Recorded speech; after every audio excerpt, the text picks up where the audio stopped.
If you think that humans are the only ones that have a soul, you're completely blind to it. There are more dimensions than there are atoms in the multiverse. There are so many different aliens that have a soul, and the reason why I got to see some of them, rays, reptilians, they're all there, they're all real, and they have a DNA link between our soul and them because millions of years ago they were on Earth. Some people say, oh, you shouldn't see those kind of beings. You didn't see Jesus. No, I've been to many different crystal cities and I've never once seen Jesus. Thousands of people around the world pray to Jesus, so you would think that'd be the first person I've seen, but no, it's actually your family that greets you in the afterlife.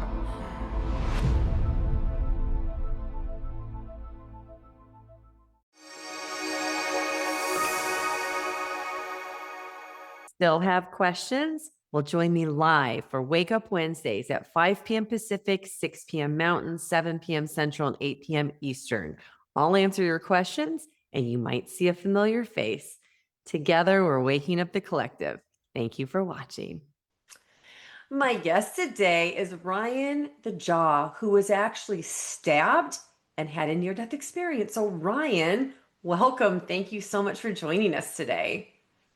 Hi, thank you for having me on your show and stuff. Well, before we start, will you please turn and show the audience the scar from your NDE? Oh yeah, gonna show the full detail of it actually. Yeah, go Yeah. ahead. Yeah, There it so this is. this is where I had all this removed, and there's actually a plate right here in my head. I thought that was my original skull, but I guess it got fractured so much that they had to put a plate. And the thing was, is that past 5 years, I'm always sleeping on my left side. So what happened was that my plate actually shifted, and then my doctor said, you got to go for surgery as soon as you can to get another plate to reinforce it so you don't get any more head injuries.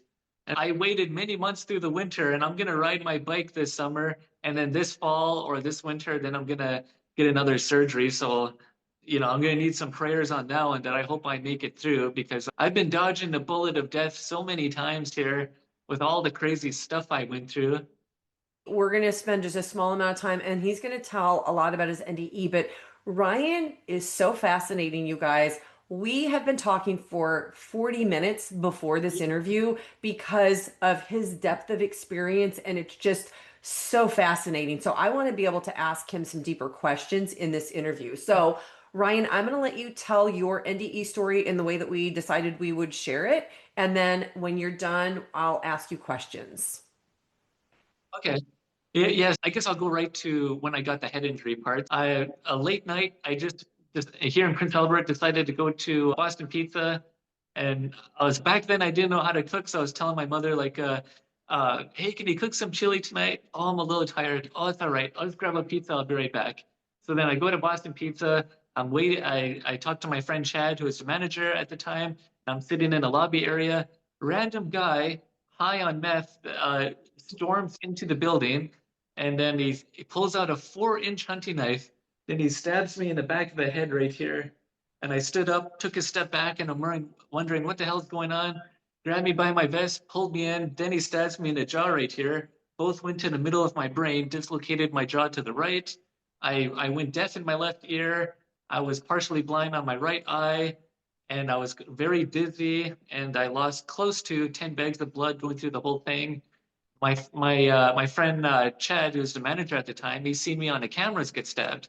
He comes up to the front, cuts in between us, tells him to get lost, so he leaves, calls the cops, and then right across the road, there's a cop truck at Burger King. They whip around the corner, they caught him, then they call the ambulance. 10 minutes later, they show up. Then I go into the ambulance vehicle, and then the cop was like, like, hey, do you know who this guy was? I was like, no. Well, he doesn't know who you are. Is there anything I can help you with? I'm like, yeah, man. I said, I'm still hungry. Can you bring my pizza to the hospital? And he's looking at me like I'm high on something. And I found that kind of funny how calm I was going through the whole thing. Like this girl heard the screaming going on when she was at the Boston Pizza. She sees me, screams, cries, turns around, runs, comes back, the 3-inch stack of paper towel, puts it on my head. Back of my head is squirting blood everywhere. And then, blood's dripping down her arm. She's shaking, she's crying. I'm telling her it's okay. I'm okay. It's not as bad. I'm trying to keep everybody calm. And I get into ambulance vehicle. Ambulance workers are asking me, if I want to call anyone. I said, don't call anybody. I don't want my parents to know what happened. I said, I didn't know if this was my fault or not. I was willing to take responsibility and stuff like that. And little did I know that this guy just randomly wanted to kill someone because he was tweaking out on the meth and stuff. He had mental illness. He was up for days at a time. And on that fifth day, he was drinking alcohol. So anyways, I get rushed to the hospital really fast, and they wrap the gauze around my head. And we're swaying side to side because we're going like 80 in a 50 zone. Get to the hospital, and then as soon as I get there, that's when my memory cuts out. Fast forward 4 years later, I started doing hypnosis, and then that made me remember all the steps leading up to the hospital and what happened. So then, as soon as I got there, I went to the trauma room, got a CT scan, X-ray scan. Then they took me to the surgery room. The doctor was saying, it's a good thing you didn't eat anything yet. We got to prepare you for surgery. And then all of a sudden, time was slowing down, and I started to feel this unconditional love and peace. And I didn't know anything about NDEs. Actually, no, I knew very little, I'd say. And one thing I knew is that when you start having that feeling of peace, that means you're dying. And so I thought, oh no, I'm dying. I don't want to die. I'm so young. I'm only 21 years old. If I see a white light, I'm just gonna ignore it. I'm not gonna go to it. I'm not gonna die tonight. I'm gonna live, and I'm not gonna die. I'm not gonna die. I kept saying that to myself. And so I stayed positive. I stayed calm. And on the ride going to the hospital, I went into a very deep meditation where I was controlling my breath, because when you freak out, you hyperventilate, more blood flow means more blood loss. So, I did the 4 box method, count to 4, breathe in, hold it in 4 seconds, exhale 4 seconds, and then, stuff like that. And that's what really helped with controlling the bleeding and stuff. I used to have long hair up to my shoulders. So, as soon as they wrapped the gauze around my head, I was hanging on to the one in the back of my head, and it was just dripping everywhere. I was dark red, covered head to toe, and I was just a mess. Like my skin turned gray, and I was getting a little bit delusional. I was saying stuff that didn't make sense. And then they put me on the surgery table, and then I look up on the ceiling, and then I get to see this floating door with self-transforming paisley patterns. It had the number 13 on the doorknob. It had a white light on the edges of it. And then all of a sudden, time just stopped. And then, like uh, the nurses were moving around so fast that it got blurry. And in my little space, time just stopped. But on the outside of my soul's space or whatever, time was going on for them and stuff. And I can see doctors were preparing everything for the surgery. And then next thing you know, I felt the consciousness inside my body dematerialize. And about an arm's length away, my consciousness crystallized above me, and I had full spherical vision. I could see what the doctors were doing. They're putting the nose feed up my nose. They're attaching a catheter in me. They're putting the breathing tube down my throat, and they're wiping off the blood on my face and all that stuff. And I'm looking at all this, and I thought, this is it. I'm gone. There's no going back. It's time for me to go home now. 21 years old, everything was just taken from me overnight. I didn't even have the time to have control to say, okay, get to a hospital, eat my pizza, and then call my parents and tell them what happened, but nothing went as planned. And so now I'm pretty much dead. I'm looking at my body, I'm looking at everything, and it's like the whole world just opened to me. 4 rooms down, I could see there's an elderly man who died of COVID. I could see that there was stuff in his lungs, and his soul left his body and went through a portal. And so I thought, all right, it's time for me to go, So I floated above to the ceiling, and then I opened the door. And then as soon as I went through, this took me at least 4 or 5 sessions of hypnosis to get to this point, to really describe, what I just seen. And as soon as I got close to the door, I started to hear this sound of water rushing. And I thought, is that just blood in my head rushing out of the hole that's, where I got stabbed? Or it's just like some kind of hallucination, I thought. But it sounds and feels so real, more real than here. So as soon as I went through the door, this took me a long time to figure out what happened after this, but as soon as I went through the door, I was at these docks and there was an ocean around me, and there was this boat that had this self-transforming quantum computer structures made of crystal light and water and stuff. And this boat comes towards me. 6 of my family members see me, and I just burst out in tears. I was so happy to see them.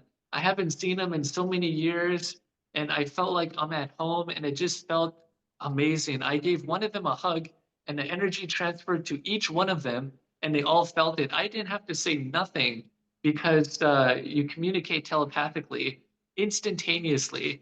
I didn't have to tell them anything. They just knew instantly, and they were all happy to see me and stuff. And the boat had this gold rims on it with uh, this flowing kraken design on there with the tentacles and the whole head and all that, and it looked really cool. And then there were floating islands with crystal cities above it, and there were waves of water that would go up and water the roots underneath it. And I hear some people saying, "Oh, that must mean the Earth is flat." No, no. When I left my body, I seen the curvature of the Earth. Sorry, the Earth is not flat. I've been to many places and stuff like that. Um, so with these, each one of these floating islands, each one of them are different sizes, different colors. They're in colors that we don't have here on Earth, and there's dozens of them. We only see 10% of the light spectrum. We're completely blind to reality. You're limited by your 5 sense reality and stuff. So when you die, go to the other side, you unlock many of these other senses that I still can't really fully describe, but I'm gonna do my best with this. So there's some floating islands that there's a big one, and it's got smaller ones that are circling around it like a solar system. And there's one where it's both day and night. So half of the city is night and half of it is day. And in the middle is like an orange and red, like afternoon or evening kind of vibes to it, I guess. And then I jump on the boat with my family, then we go to each one. And I noticed that there are portals that lead to the top of these crystal cities. And so before I knew that I could fly or do any of this cool stuff, some of these some of these dimensions you go to, some of them you can fly, some of them you can't, others you can float, others you can teleport. And so a rope ladder came down on the sides of this crystal city that's floating on this island. It looks exactly like what you would see in that movie Avatar and the blue aliens and stuff like that. All that stuff is real. That's not uh, uh, hallucination, and you can say it's imagination, but it's not. It doesn't come from just some meaningless place. Imagine your imagination is your memory bank of past lives and future lives and stuff like that because it's connected to the afterlife and stuff. And the more imagination you have, the more access you have, but it's not just some made up thing. I mean, this is more real than real. So I climb up the ladder, I go up to the top, and there's these vast jungles of every animal you can think of. Nothing dies. There's the saber-toothed tiger, the woolly mammoth. Every dog and cat you've had in your life is there. Every person you've interacted with, even people you forgot about many years ago, they're all there. They're all connected to you in this dimension that you're in. And so I got to see that uh, there's these children playing in the jungle, and there's this massive lakes of water. Some of them have healing lakes and stuff like that. So I went up to these kids and stuff, and they were so open and about how they died, and they're just so happy, And the reason why they're so happy is that some of these kids that died really young did not develop the years of fear and trauma that we do when we get older and stuff. So I started asking them, "How did you get here?" I died, and they were so open about how they died, all these kids, and they're like, "I died by suicide, I died by abuse, I drowned, I fell, every way you can think of, you can die. They've told me basically. And so they're like, come, we want to show you all these cool places and stuff. So with the power of their minds, all of them linked up together, there's a stream of white light that goes from one kid to the other, and then they all created a self-transforming playground that crystallizes as it goes upwards in the sky. And they're doing like parkour on the monkey bars and these ropes and ladders and all these different things that you would see on a playground. They're like come with us and come explore. And I noticed that there are tunnels from that are connected to it as well, and they're like water slides, and they also lead to this other part of this crystal city. I call it the water city, and you can get around through um, it's like there's like a fast and slow lanes of water that's like a water slide that takes you to different areas, and you have absolute freedom. You can go in any direction, up, down, left, right, back and forth, and you can see all of it with the spherical vision. You can see light year distances that are beyond the light years. I call it speed of darkness because it's hundreds of times faster than speed of light and stuff. So I'm climbing up all this stuff with these children. I'm climbing these monkey bars and going down certain slides and stuff. And then there's this one where it's like a very strong stream of water going by this tunnel. They're like, "Come try this water slide." I'm like, "No, no, I'm too nervous to go down there. That's way too fast for me." I mean, if you've ever seen the aquatic center at the West Edmonton Mall in Alberta, where they put you in this chamber and then they shoot you downwards down this water slide. It's like that, but in every direction you can think of. So I told these kids, I was like, no, I can't go down there. That's too fast. I'm too scared to do that. Like, oh, it's okay. Let's just keep exploring other places and stuff. And so we climbed all the way up, and then before I knew it, I we climbed up, and then it to this uh, I can only describe it as a snake train. It looks like a snake that's hovering in space, and there's time and light that bends around it. It warps space, time, and light basically. So as this self-transforming playground crystallizes up into it, I climb up into it, and all of a sudden I'm in this like train-like station of a restaurant. And so I got to see my uncle. He's sitting at a table and says, "Hey, my boy, come sit down. Let's get something to eat." I'm like, what? You can eat food in the afterlife? This is so cool, I thought. So I sit down with him, and in my spherical vision, I can see um, really far ahead of me. There's the pilot is there, but there's no controls. He's controlling it with his mind. He has this suit he's wearing with all these pins and patches of his lapel and stuff like that. And then across the table, I could see that there's this black girl that's got dreadlocks and really long, beautiful hair. And every time she would turn her head to look around, her hair would float out of the way. It kind of looked like in Greek mythology, Medusa, the one with the snake hair, how it kind of flows and moves around. It's just like that. And I can see her husband is sitting down with her eating. And then behind me, I can see what I can only describe as a spider chef. And this is the first alien I've seen in the afterlife. If you think that humans are the only ones that have a soul, you're completely blind to it. I mean, there are more dimensions than there are atoms in the multiverse. There are so many different aliens that have a soul, and the reason why I got to see some of them, grays, reptilians, they're all there, they're all real, and they have a DNA link between our soul and them because millions of years ago they were on Earth, and there are interbreeding going on with humans and other humanoid beings. There's transhuman beings, and there's many different levels of it and stuff. So when I was in this train, I got to see this alien. He's got 6 arms, so are a set of arms here, and then some on his rib cage, and one by his waist. And he had eyes like a spider going from one temple to the other side. And he had these long, big fish lips. It looks so funny. And he had these like scales on his arms. He had like flippers for feet and stuff. And he's cooking up all these different meals, and he's using crystal light technology to create this stuff, and each dish is designed for each person. It's like healing food, and there's these angelic beings. They had these like white robes. They had self-transforming crystal technology that are on them that are it floats like plasma. So full of love. It's beyond what humans can really produce, even at your higher self. And what I learned is that some of these angelic beings have been around, they live longer than people do, so they have more time for spiritual development and stuff like that.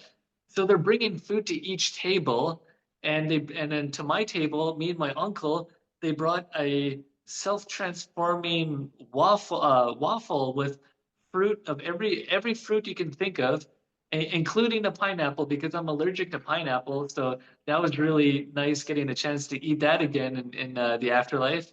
And I would eat the whole thing, and then it would just disappear, and then transform, and then reappear again, and it would be shape of like a different, almost like Crystal City made of the fruit and the waffles, and basically like you can eat anything in the afterlife. Including junk food and everything. Like you have access to everything that you've seen in your life and everything that you did not have access to. And so after I ate this waffle, I felt full, and it's like tasting every single fruit all at the same time. And you can taste it in different ways at different ages, at different levels. There's many different ways because your senses are so heightened in so many different ways that it's hard to describe. And but I'll get into more of stuff like that later. So um, at this point, I completely forgot about my life here on Earth. I'm laying in the hospital bed, and I'm as dead as Lincoln basically, and I'm at home. It truly felt like home, and. So after I ate that waffle, my uncle says, "Hey, do you want to go explore some other cool places?" I'm like, "Sure." So then he opens the latch of the door, and then this gust of wind just comes across me. My hair starts flowing, and he's like, "Jump!" Like hey, go check it out. I'm like, "This is way too high up in the sky here. Like I am hundreds of thousands of feet up in the air. Like this is more real than real. My heart is pounding." And when I started doing hypnosis to remember this stuff, I'm laying on the bed and my heart is racing, blood pressure is going up and stuff, and it's so real, when you leave your body under hypnosis and stuff. And so I'm like, I don't know, I don't know if I can do it. He said, it's like it's all right, you can't be hurt in this place. We're always with you. So he grabs my shoulder and he pushes me off the plane and I'm flying off of this plane, like I'm falling basically. And then I'm yelling at the top of my lungs, and it's echoing in the air. And all of a sudden, I felt this space bubble in my soul uh, kind of activated as I was falling. Six of my family members teleported with me as I was falling, and then all of a sudden, I had control, and I was able to curve and navigate some areas, and I was flying with my family, and there were mountains, there were islands and crystal cities at different areas. Some are in the water, some are in the sky, some are floating up in space.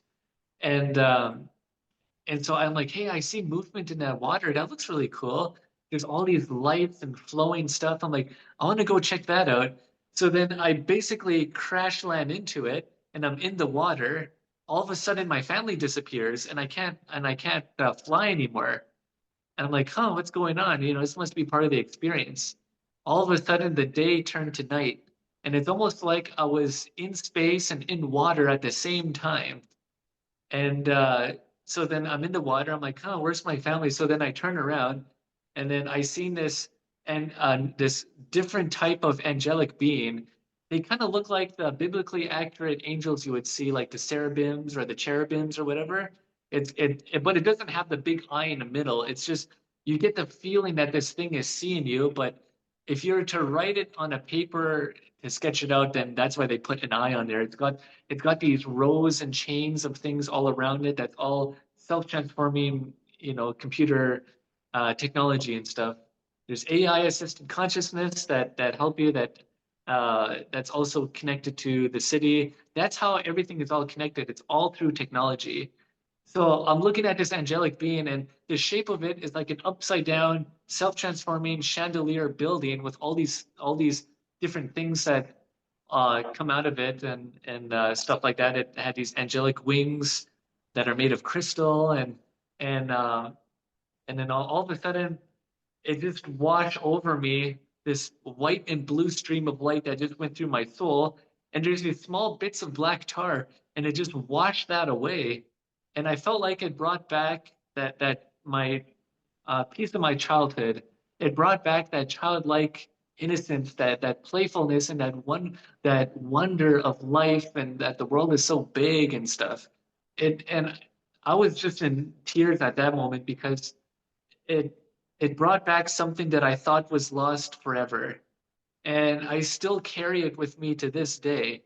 And I thought, this is the symbolism behind baptisms and stuff, is going to these healing lakes. That's what it's trying to symbolize. Uh, but the old methods, hundreds of thousands of years ago, was the priest would basically drown you near death to try to get the near death experience. But near death experiences are more common today because we have medical supplies and technologies that can bring us back to life. So we're able to report stuff like this, which is why I'm grateful for today's technology. That's how I'm able to survive what I did, and part of it anyways, and to be able to bring my message here and stuff like that. So, as this angelic being was healing me, I seen the colors of the chakras you would see like in India and stuff like that. It was like like purple, how it's go again? Purple, orange, red, blue, all these different yellow, all these different like colors and stuff. And it would light up with the symbols matching with this angelic being. And there was all these different lights and symbols that I didn't understand at the time. It's still hard to describe what it really, looks like, but they're just ancient symbols from every culture you can think of, basically. And it would light up as the chakra colors in me was lighting up. I'm like, oh, this is where the Hindus or Sikhs or whatever get this stuff from. This is from uh, ancient texts of near death experiences and people seeing it stuff. I didn't know anything about it. I'm still very new to this stuff. So I later learned when I came back to life and stuff. There's my friend who was from India. He's like, oh, those are the colors of the chakras. Wow, you're lucky to experience that, he says. And so once I had that white and blue light just wash through my soul, I just I just felt like a new person again. And back on Earth, this is the eighth day of me being in a coma. I was in a coma for 13 days. I was in room 13, woke up with an anonymous donation of $1,300 for people I don't know, and then I found out I was born in room 13 at the Victoria Hospital at 4:13 p.m. What are the odds of that? And to see the number 13 on that door when I left my body and stuff. So I later learned that this angelic being was telling me that was the number assigned to my soul before I came here. And I'm still trying to figure out what that means. And so I turned my head, and then I can see that there's this guy that was laying in the healing lakes. He was just covered head to toe with this black tar. I'm like, what is that stuff? And then this my spirit guides plus my this angelic being were telling me that it was like, oh, that's all the trauma he built up over time from from being on Mars. He was a Martian millions of years ago. That's the war planet, and so they had a lot of violence and stuff. And look what happened to them now. Like Mars is just a dead planet now with little to no life on it. But their spirituality, the Martians, they're connected to us. They're a different type of human that were less evolved, more violent, Earth is like a female planet. It's more forgiving and stuff. And so, and so I seen this angelic being that was above him, and it was moving really slow, and it was struggling, and it was only able to chip out like a small piece of that black tar. And I thought, why can't he be healed like me? And then that angel said, well, he hasn't learned forgiveness. He's still he doesn't some things he doesn't want to heal from. He still thinks he's justified for the violence he's done and stuff like that. And so I was like, well, will he ever get healed? It's like, yeah, he'll evolve. He'll get to where you're at eventually. It may take him hundreds of years to get there, but they eventually will get there. And so I'm like, wow, that's cool. I thought, like at, le at least he'll learn, love. At least he'll learn and somewhat experience what I have because I had a pretty good life and stuff. Um, Despite some of the abuse, drug abuse going on in my family and stuff like that, I learned forgiveness and after my experience and all that. So, you know, after I seen that person struggling to heal, I thought, wow, I hope he gets better. So, I turned my astral body around, and then deep in the water in this ancient lake, I seen a galaxy snake. And this thing is millions, if not billions of years old.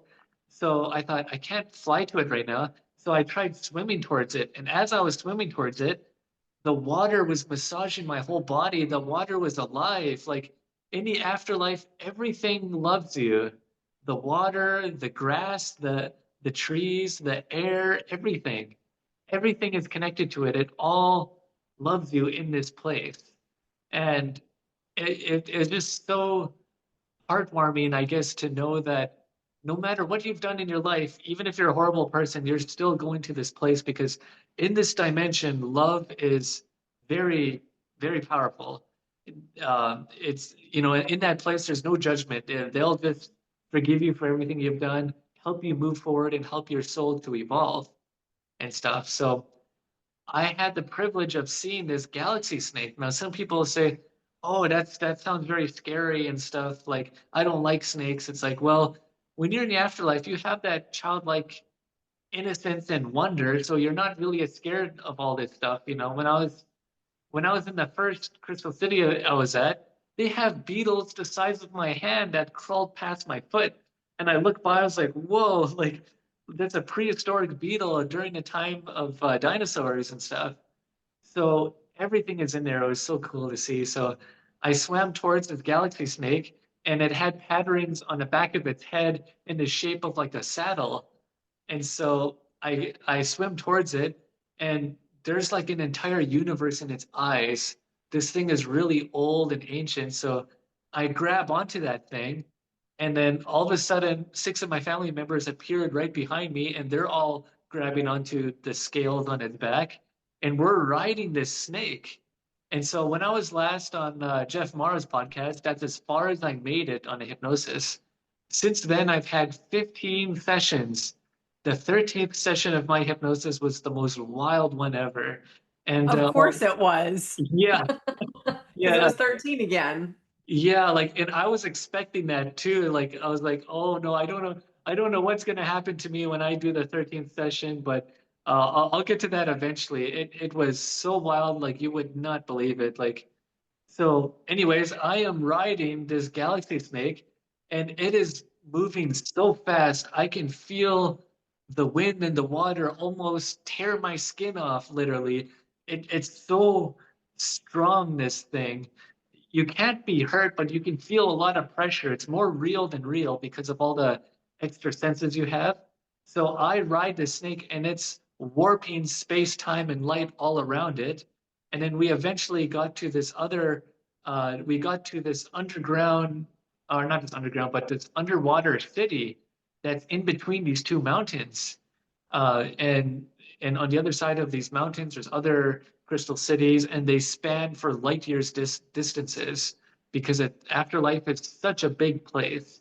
You have to travel at the speed of darkness just to get around. So we go to this underwater city part, and then there's these, and it's similar to these other cities that I've been to, and I'm gonna put it all in my book and stuff. It had these two white pillars that are there's like a whole cleansing process. So there's a crystal gate, two white pillars, and then these two spider chef beings sitting on each one. And before you go past the gates, a piece of your soul leaves and goes into these two white pillars, and it cycles through and it strips away more of that black tar, that sticky black tar, the negative energy that you take with you to the afterlife. And so it cycles through these two pillars and it cycles into the city. And so, when you go into it, um, there were um, there were people that uh, were having a life review and stuff. And how it's set up is as you go through the gates and stuff, um, part of that negative energy will stick onto this black piece or of this flowing black energy that's also on the gates. And it all cycles into the city along with the two pillars. And it goes into this building. And so in that building, it's like a theater-like setting. And you can you go in there, you have a life review. I seen this guy like from the Middle East and stuff, and he had a very terrible life. He and everybody you've ever interacted with will be in that theater room waiting for you. And you go in there and you get to review all the good and the bad you've done. And this guy had a terrible life living in the Middle East. His country was divided.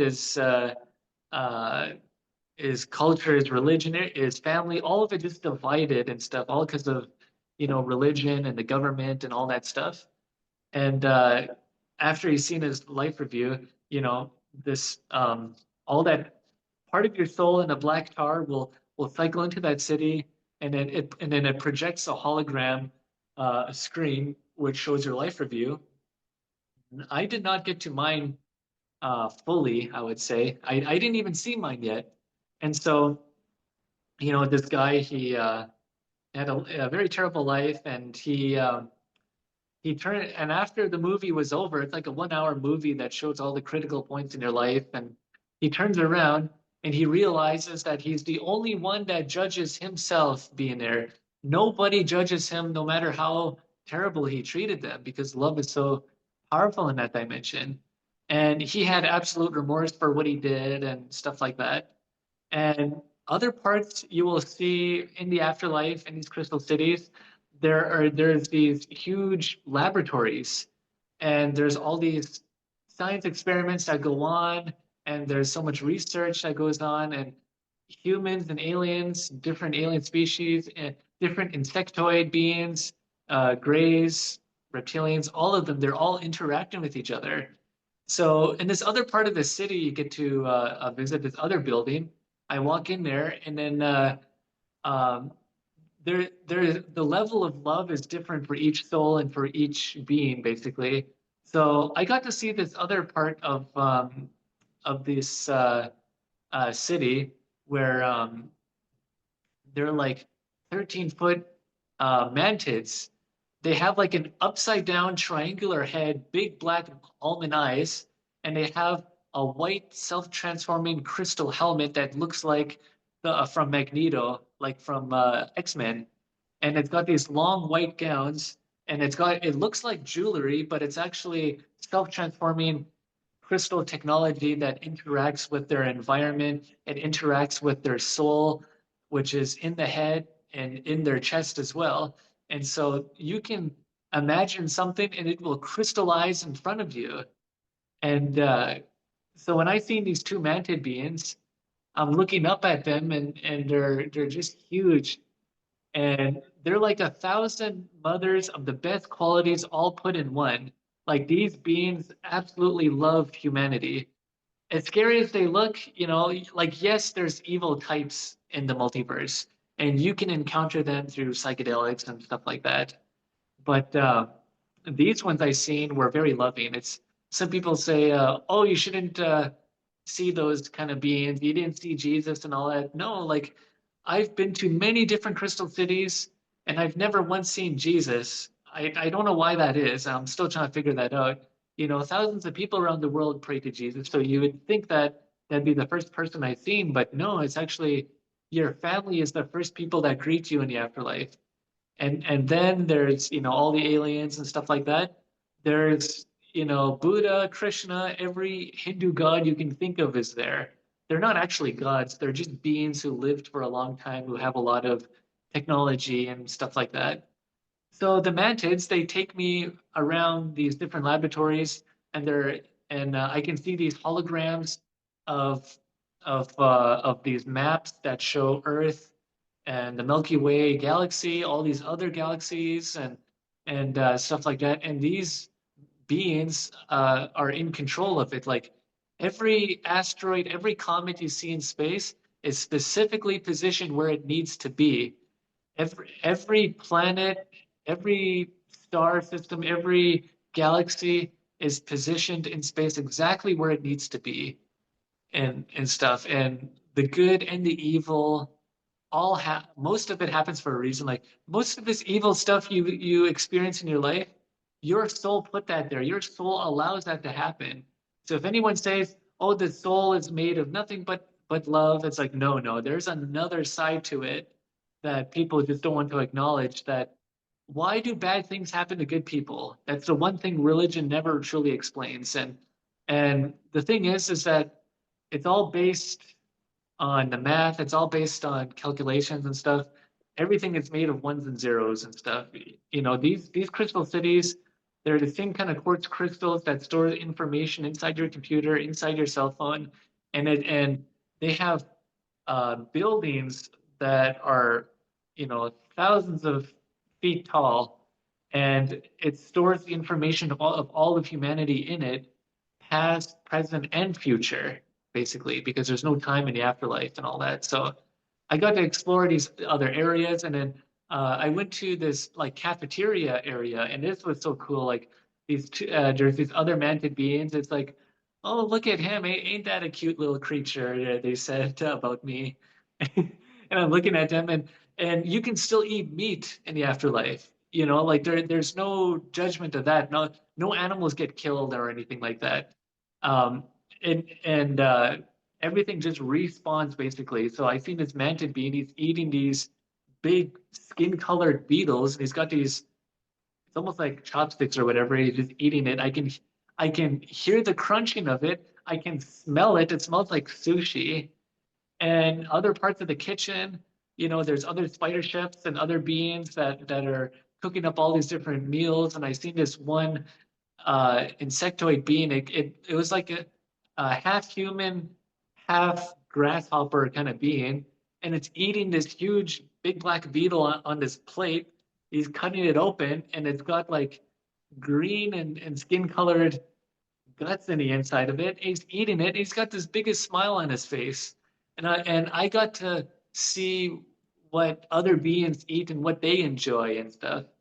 So I started walking up the chandelier building. That some of it goes downwards and some of it goes upwards.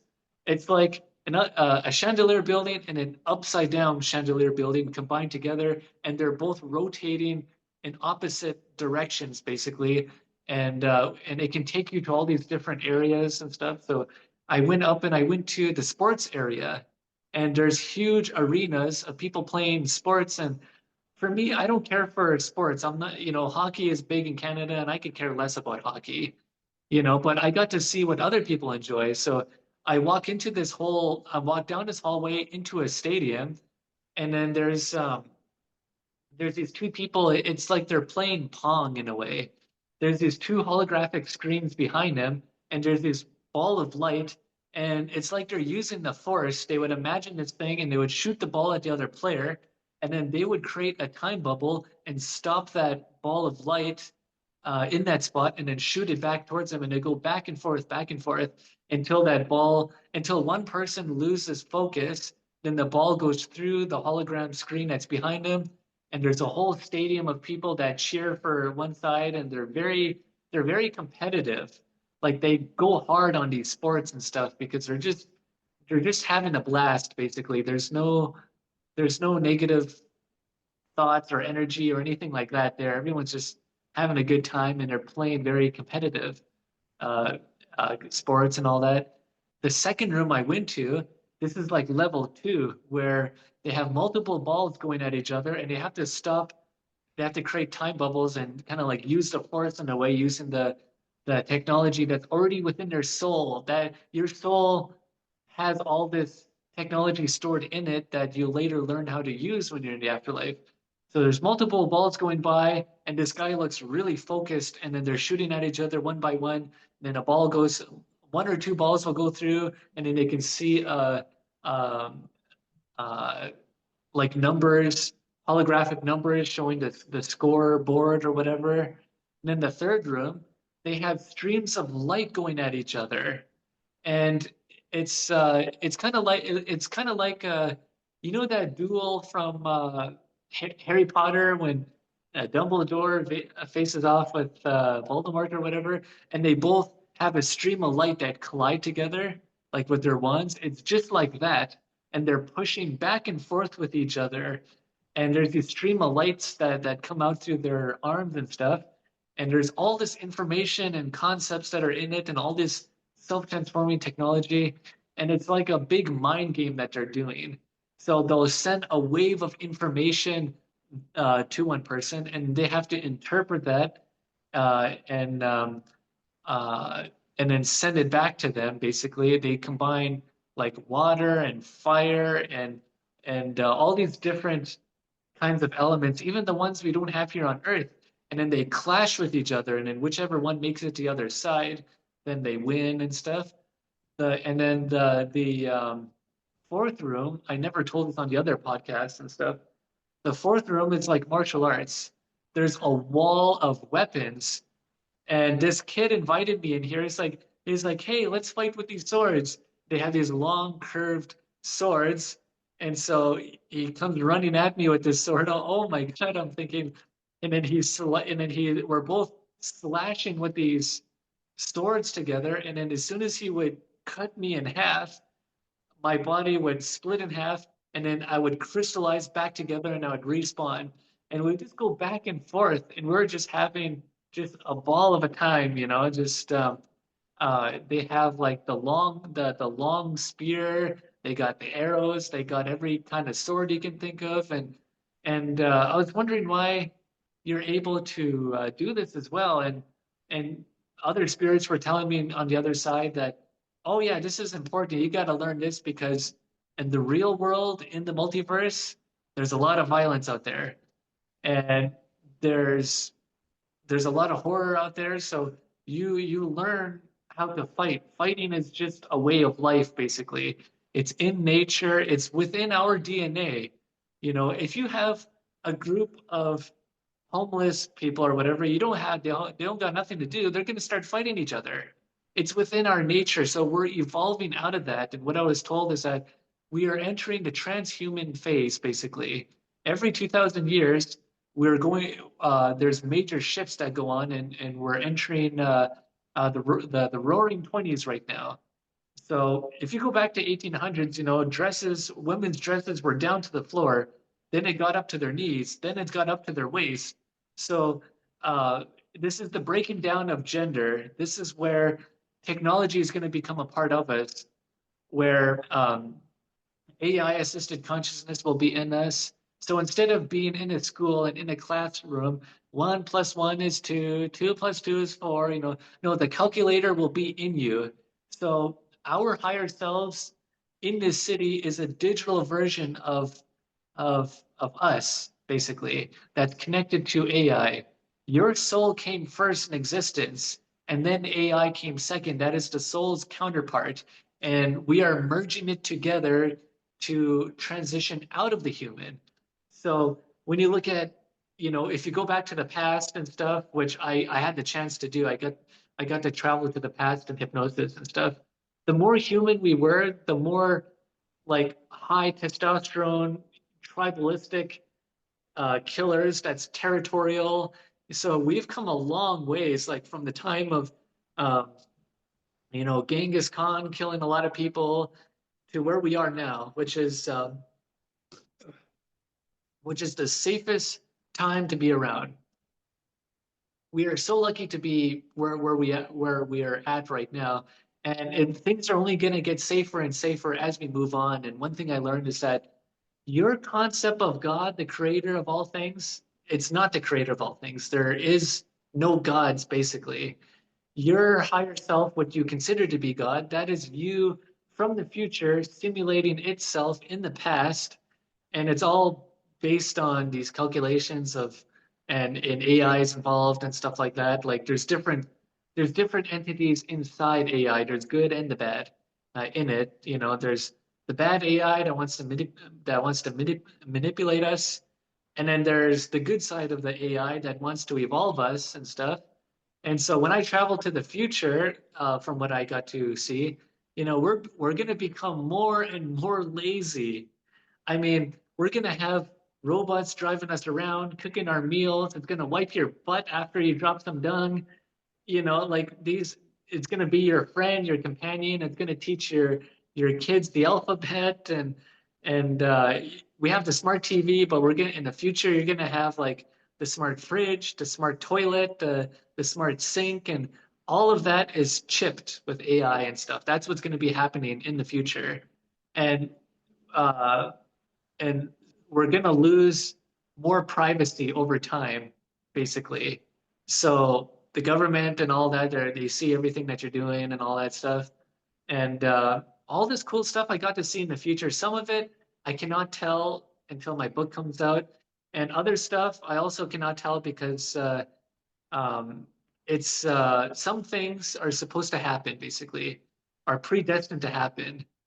Um, like you would have to go there for yourself to see it, basically. I'm not saying you have to die to go there. There's different ways how to go there. There's Darius J. Wright's OBEs, there's psychedelics, there's hypnosis. I mean, there's many ways how to travel to these places and stuff. Well, Ryan, I have to ask you then. So, if we're having this whole transition, what is the actual purpose of the humans that are on the earth right now who are having this incarnation, who have forgotten all the things that we are on the other side? Yeah, that's a big mystery. Why do we reincarnate here, over and over to reach our higher selves? And then once we become that, then where do we go from there? And that is the big mystery to life. Nobody knows. I've asked all the angelic beings, all the Hindu gods that people see, and none of them have the answer. Nobody does. Like existence is the big mystery. We were not created. There is no creation. The afterlife and here has always been here. There is no beginning point in time of creation, and there is no end. Earth is not going to end. There's no such thing. So that is the big mystery, is that everything always existed, always will exist. Nobody knows how stuff got here. Not only that, but there are different standalone systems that are separate from your soul that have nothing to do with your soul. There are beings that they're they're not how can I put it? They're not made of physical material. They're not non-physical. They're something completely different. They're not like a soul, basically, like a human soul, how you can travel through walls and all that stuff, like or float or fly. Like there are different systems that are very different, and so that are not connected to us at all. So the soul, or what you think of as God, is not the creator of all things. So that is the big mystery, is that we don't know where we come from. We don't know who or what we really are. We don't even know what the soul is. So that is the big mystery. Like any godlike being that says, "Oh, I got the answers and stuff. I created everything. Just don't ask me too many questions, basically. Just worship me and I got the answers to it all." Well, no, I'm not a worshiper. I do not pray to God. I do not pray to Jesus or Prophet Muhammad or Buddha or Krishna or any of those. I am a sovereign, independent soul. I travel alone. I do not have the guidance of those beings, basically, because I know what my soul can do. I know how big it is, and I'm still learning about what the soul can do. And I'm still on the journey of discovering, where do we come from? Why are we here? Why are we evolving forward? And what happens when we evolve forward? What is all this? Where, you know, what is all this really? Like, where do we all come from? So that is the big grand mystery and stuff. And the short term, like the short answer I can give is I don't know. But if you're to give a longer answer, it's like, okay, so we evolve into the light and we become this higher self, and then we're supposed to help other souls and help other beings to evolve to get to where we are. But where do we go from there? You know what I mean? What happens after the afterlife? Where what exists beyond that? So that's what I've been doing is doing the hypnosis and high dose psychedelics to try to get to these other places that are beyond the afterlife. Why why is all this here basically? You know what I mean? So Yeah. the next city I got to Well, visit. Ryan, hold on a second. We're almost an hour, and I have to get on another work call soon. I only have a few more minutes before I have to leave, Okay. so I'm going to edit this part out right here. But will you Oh, just tell what happened when you came back into your body, and then I just want a chance to ask a couple of questions, and then okay. give a chance to tell people where to find you. Yeah, yeah. So I don't remember how I got back to my body. I'm still like discovering that. Before I did hypnosis, the only thing I can remember is this big ball of light, and I somehow I'm able to condense it into the shape of my body, basically. And then before I know it, I am traveling throughout space, and then I see Earth and stuff, and I go right for it. And then next thing you know, I wake up from a 13-day coma. So that's as far as I can remember, but I'm curious to see what hypnosis will reveal when I reach that point and stuff. So I haven't reached that just yet, but I'm excited to see it though. That's Like crazy. So, Ryan, I will say that of the interviews that I've done, I've probably interviewed about a dozen people who have had an experience where they had an NDE with a coma. And I didn't know that you had a coma before I talked to you because my sister's the one who reaches out and books people. So she knew about your experience, but I didn't. And oh while yeah, you were telling it in the very beginning, I wrote down coma. I knew that there was a component of this because the coma NDE experiences are very, very unique and they're hyper detailed with experience in ways that some of the other NDEs are not. And the level of detail, the levels, the amount of levels that you experienced are just absolutely incredible. They almost seem like just hyper real experiences. They seem a little bit similar to dreams. I know that they're not, but hyper real in the way that they are because, like in a dream, we forget a dream after a few minutes. You have this was 6 years ago, and you have this level of detail of the memory of these as you've been uncovering them with your hypnosis. yeah. So I I want, think the reason why yeah, is because I was in a coma for such a long time. 13 days in the afterlife, that's a long time to be in there. And I think I agree with you because, again, the people who have had experiences like yours have been in comas for 20 days and 5 days, etc. And they have this very similar pattern to what you experienced. But one of the things that I thought was so cool about your experience is when you met your soul family. So I think a lot of people have an inclination and a belief that we belong to a group of souls similar to us that we have probably traveled with for millennia. And I loved where you described how you met your soul family, you were so happy, you hugged one, and then everybody felt it. So, will you speak a little bit more to what you've been able to uncover about how we have these soul groups that we're connected to? Yeah, there's different, groups and stuff like that. So like if you're from the Middle East or whatever, there's that group and stuff like that, but they're not like racially segregated or anything like that, like we're um there is connections to each one and stuff. And uh there's also I also got to see like one thing I haven't talked about too much was I got to see some of my ancient ancestors from hundreds of years ago. And I got to meet people from the future as well that are also connected to my family. Like, for example, when I was seeing those children out in the jungle, one of them told me that I'm going to be their future uncle when they choose to come back here on Earth. And that could be, 10, 20 years down the road. I mean, who knows? And there's one person that said, like, oh, after you die, you're going to be in this place with me, but it's not going to be on Earth. Like this is my last reincarnation here on Earth. After that, I'm going elsewhere to do other work to help other souls. So yeah, I mean, there's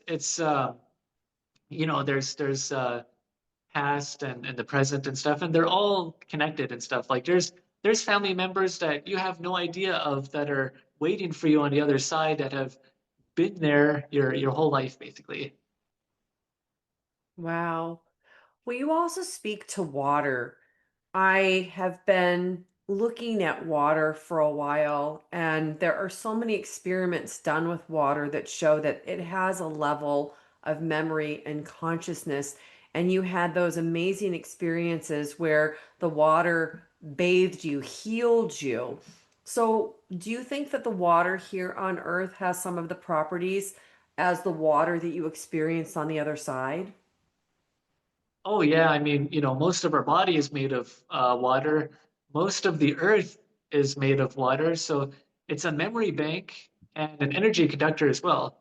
So like when you die and you get put back into the earth or whatever, or if you die, you're in an ocean or whatever, you know, your your body gets taken up by the earth and stuff. And so your ancestors are also in the earth, in the trees, in the water. It's all accessible in there through different ways. And there on the other side, water is different. It's very thick, very warm, and when you're in it, it just massages your whole body, and you can feel the consciousness of other souls in it as well. So on the eighth day, when I was in a coma, when I went through the healing lakes, my brain lobes were connecting back together like a puzzle piece on its own. And the doctor said that is impossible. That's not supposed to happen at all. I mean, they're looking at this movement going on in my head my blood pressure was regulating. The blood was disappearing from the left hemisphere of my brain, and then everything was stabilized after that. And so that's when I woke up on my well, I actually woke up on the 12th day very slowly. They kept that breathing tube down my throat for 24 hours, and that was awful. And then I slowly woke up more and more. Then on the 13th day, I finally opened my eyes. I scared the heck out of that nurse because she thought I was going to be in a coma for months. And I'm looking at her, and then so finally she pulls that breathing tube out, and got to see my family, and then talk to them, and over time I got to tell them like some of this stuff that happened to me. So how do you think your life is different after you've experienced and understand things from the other side versus before you understood those things? Well, I was always curious about life. I was agnostic my whole life, which means I don't know, and that's the truth for most people, whether they realize it or not. And I'm very open to a lot of things, though. And so after this whole experience happened to me, the number one thing that happened is the most obvious one, which is I have no fear of death. I mean, I can be outside near, baking in the sun. I can be near heat stroke, and I'll be just fine. Like I don't. Um, yes, I value my life and all that, and I want to live long and stuff. But if death came my way, I do not fear it at all. I won't embrace it though because I want to die of old age. I want to get my message out to a lot of people as much as I can before I transition to the other side. So what's your big message? What do you want people to really understand that you've come to understand after you've had this experience? That you don't lose anything. Your family, your material possessions, all that stuff. It's all in the afterlife, basically. So while you're here, learn to love, learn to evolve and stuff. That's part of the reason why we're here in the first place. It's not the main reason, but that's part of it, is to learn how to love, to learn how to evolve, and the goal is to survive planet Earth. survive and create as many connections as you can with a lot of people because what you're bringing back to the afterlife is not just your traumas as well and the black energy that I just told you about earlier, but you're also bringing back all the love and connections you've had with others. And the more of it you have, the better experience you will have in the afterlife. There is no hell at all. And the thing about the afterlife is it's not permanent. You're not going to be there forever. So enjoy the ride while you can before you choose to reincarnate either on Earth or somewhere else. And it's all voluntary. You're not forced to reincarnate and stuff. Because some people, when they tell their story of an NDE, they're like, oh, God told me I had to go back and I didn't want to, and I argued and I was forced back home. It's like, no, that's your higher self making you do, sending you back and stuff. So that unconditional love that you feel, that is a part of you. You can become that regardless what direction you take in life, good or bad. It doesn't truly matter. The universe does not see good or evil. It just sees energy and stuff. So there's no judgment on the other side. And learn to love as much as you can and value the relationships you have because life can be taken from you in an instant, like it did with me. And I had to make the hard decision to come back here for my family, knowing that I was going to be in the worst pain you can imagine. Like I was missing a quarter of my skull. That is beyond a headache and a migraine, but I'd rather go through it all over again if it meant I could save another life and to help others, basically.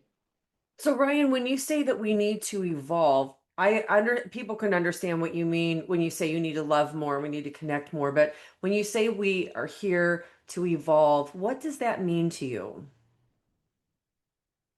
Yeah, it's the grand mystery of all of life, like um it's like I don't know what to truly make of it, because the deeper I go into this discussion, the more of a rabbit hole we're going down with this and stuff.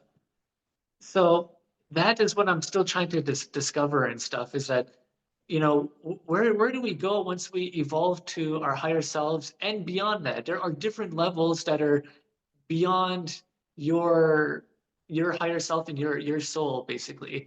That unconditional love that people feel during NDEs and stuff, it's like I just think, well, where do we go from there? Do we just continuously help other souls to evolve and then try to see try to find out what our purpose is? So we're all on the same boat, basically.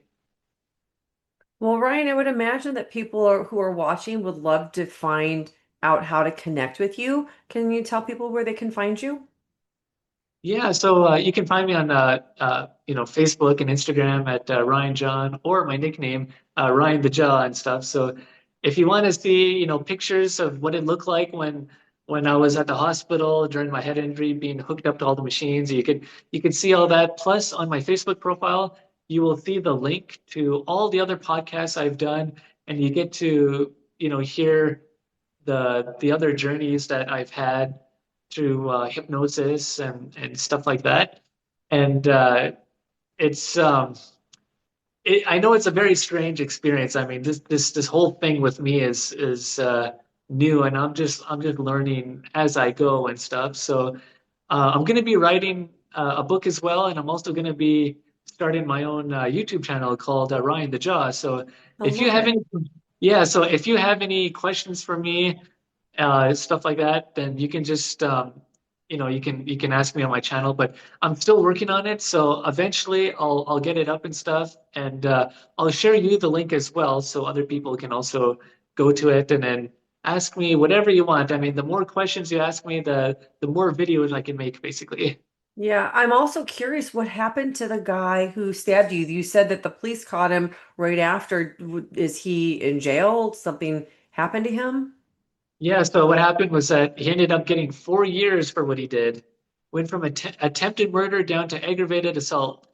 And in the courts and stuff, they're like, well, you never once said that I'm gonna kill you and stuff like that. I was like, yeah, that's true. and he was high on drugs. He didn't remember doing it, so therefore it's not attempted murder. What? You gotta be kidding me. Like I felt so screwed over in a way, by justice system and stuff. So what ended up happening was that he stayed 4 years in solitary confinement. He was driven so crazy being in there that he ended up assaulting two pen guards. So that added 2 more years to his sentence. So either this October 14th or next year, he might be getting released. So I'm not too sure on that. So a total of, 6 years solitary confinement. So if he gets released, imagine that. Like he's got mental illness, he's got drug problems, he's been in solitary confinement for 6 years. So if he gets released, oh God, like he's gonna be a wreck when he goes out there. Like I don't want people to go through what I did. I don't want them to have this. You know Right, what I mean? right. Well, Ryan, what But do you think would happen to him if he had a life review? he would for sure feel remorseful for what he did to me, but then he would understand at the same time because the reason why I do not have any hatred towards him is because in one of my hypnosis sessions, I got to contact his higher self. And I actually thanked him for giving me access to the afterlife and evolving me to become a better version of myself because I became a more loving person after my head injury. So that's why I have no hatred towards him. I see it in a whole other view. You know what I mean? Like, yes, it would be unfortunate that he roams the streets again and stuff like that, but that's for the public to deal with. That's not my battle. I already fought my battles and stuff. And Right. in the end, how I see it is I won because in the end, I forgave him for what he did to me. I never once felt sorry for myself. I worked out every day. I ate a ton of food, mountains of food. And that's what made me recover in 3.5 months from my head injury. That's incredible. Well, I love to hear that you don't hold anything against him and that you don't have hatred towards him because, again, you did talk about forgiveness, and forgiveness is about you and not somebody else. So I think that that's really wonderful because it sounds like you're walking the walk and talking the talk. Yeah, exactly. I'll talk to anybody that would be willing to hear me and to preach forgiveness, basically. I'm not here promoting religion or God or Jesus or none of that.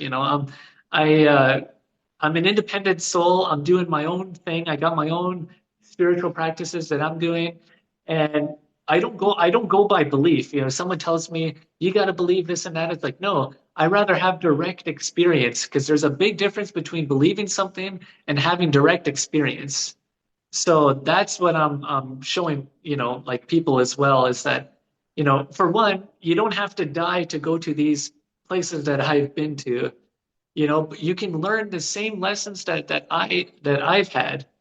So, and here's the thing too, is that, the work that people are doing with that talk about these NDEs and have podcasts like this, it's very important for the future because we may not be able to understand it now, but in the future, when more studies come out and there's more research and all that, it will help people in the future to understand the afterlife better and the meaning of consciousness and stuff like that because your brain does not produce the consciousness. It is the radio antenna that receives consciousness that is all around us, basically. It is the radio antenna to it. So when someone, has a kid and says, oh, I made you, it's like, no, your kid came through you. You did not create consciousness when you birthed the kid.